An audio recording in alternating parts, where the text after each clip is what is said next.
আসসালামু আলাইকুম, সবাই কেমন আছেন? আশা করি ভালো আছেন। আজকে আমি একটু বিকেলে বাসা থেকে বের হয়েছিলাম আমাদের ধামরাই উপজেলা পুকুরপাড়ে। তো উপজেলা পুকুরপাড়ে যেতে ইচ্ছে হচ্ছিল না, আমার আসলে বিকেলে সময় থাকে না। তারপরও আমার ছোটো বোন ও বলতেছিল যে আজকে আমার পরীক্ষা হলো, এসএসসি পরীক্ষা চলতেছে, তো আরও 5 দিন পর তার বাংলা পরীক্ষা। বলতেছিল চলো একটু বাইরে যাই। তো আর কি, তার পাল্লায় পড়ে চলে গেলাম তার সাথে উপজেলা পুকুরপাড়।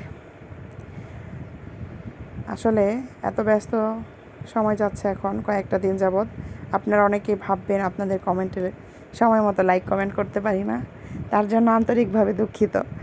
যাই হোক, এই তো আমি চলে আসলাম আমাদের উপজেলা পুকুরপাড়ে। এই যে এসেই দেখলাম বানর মামার দেখা পেলাম। আজকে বিকেলটা আসলে খুব সুন্দর ছিল, আমার কাছে বেশ ভালো লেগেছে। এটা আমার ভালো লাগার একটি জায়গা। তো পুকুর পাড়ে এসেই মনটা অনেক ভালো হয়ে গেল। সুন্দর কৃষ্ণচূড়ার ফুল গাছটা দেখে আরও বেশি ভালো হয়ে গেল। আমার মনেই ছিল না যে পুকুর পাড়ে একটা কৃষ্ণচূড়া গাছ রয়েছে। তো অসাধারণ একটা ভিউ পেলাম এসে, আর সাথে বানরগুলোর সাথে দেখা হয়ে, মানে বানর মামাই বলি আমরা, যাই হোক তাদের সাথে দেখা হয়ে গেল খুব কাছাকাছি। এই দেখেন আমার সামনে এসে দাঁড়িয়ে আছে। এই তো তারা ঘুরতেছে, আমরাও তাদের সাথে ঘোরাফেরা করতেছি।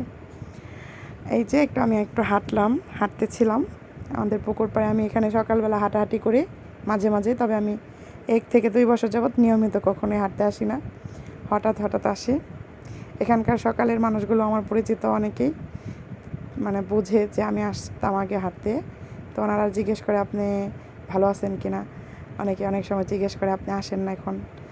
যাই হোক, এই যে দেখেন বানর মামাদের সাথে ছোট কিছু ছেলে, ওরা বাদাম খাওয়াচ্ছিল ওদেরকে।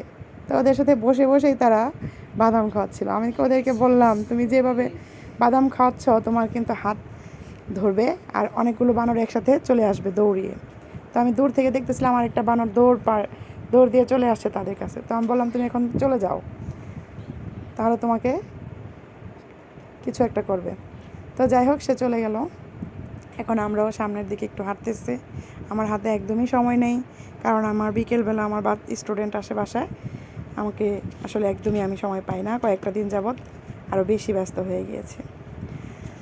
তো যাই হোক, একটু হাঁটি। আমার এই জায়গাটা পুকুর পাড়টা বেশ পছন্দের। আমি আসলে আমার ভালো লাগার মতো একটা জায়গা। এখানে সকালে অনেক মানুষই হাঁটে, আর বিকেলেও অনেকেই হাঁটাহাঁটি করে। আসলে এখন নগর জীবনে আমাদের যারা নগর কেন্দ্রিক বসবাস করি, আমাদের খোলামেলা মাঠ এগুলো পাওয়া যায় না। তো এই পুকুর পাড়ে মাছ চাষ হয়, এখানে বড় বড় কিছু মাছ আছে। আমরা এখানে আসলাম। আমি এই জায়গাটায়, এই পুকুর পাড়ের এই যে এখানে এই যে একটা বসার জায়গা আছে, কয়েকটা বসার জায়গা আছে, তো এই জায়গাটা আমার বেশ পছন্দের। তো এখানে এসে পড়লাম, এখানে এসে দেখি জায়গা নাই বসার। তো কী করবো, এক বাচ্চা দেখি মাছ সে মুড়ি খাওয়াচ্ছে। আমিও মুড়ি খাওয়ানো দেখে আমার মনে পড়ে গেল আমার ভাগ্নে, সেও আমাকে দিনে 2-3 বার এই পুকুর পাড়ে নিয়ে আসতো মাছকে মুড়ি খাওয়ানোর জন্য। সে আমাকে খুব জ্বালা যন্ত্রণা করতো আগে। ও আমাদের বাসায় আসলেই, চলো খালামণি চলো, আসো যাই আমরা মাছকে খাওয়াবো। তো সেই একই অবস্থা এই বাচ্চারও দেখলাম, তার বাবা নিয়ে আসছে তাকে পুকুর পাড়ে মাছকে খাওয়ানোর জন্য এবং মাছ দেখানোর জন্য। আমারও কিন্তু বেশ ভালো লাগতেছিল।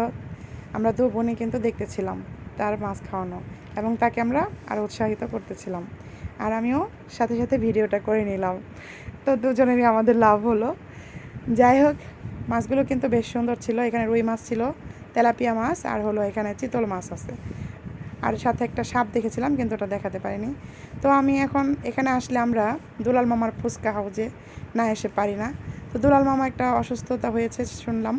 যাই হোক, সে অপারেশন হয়েছে, সে নাই, তার ওয়াইফ আছে, আরেকজন ছিল। তো আমরা এসে পড়লাম তার বেলপুরি এবং চটপটি খাই নিয়ে আজকে ফুচকা খেয়েছি। তো ফুচকাটা, আমার ঝালমুড়িটা তার পছন্দ, কিন্তু সে ঝালমুড়ি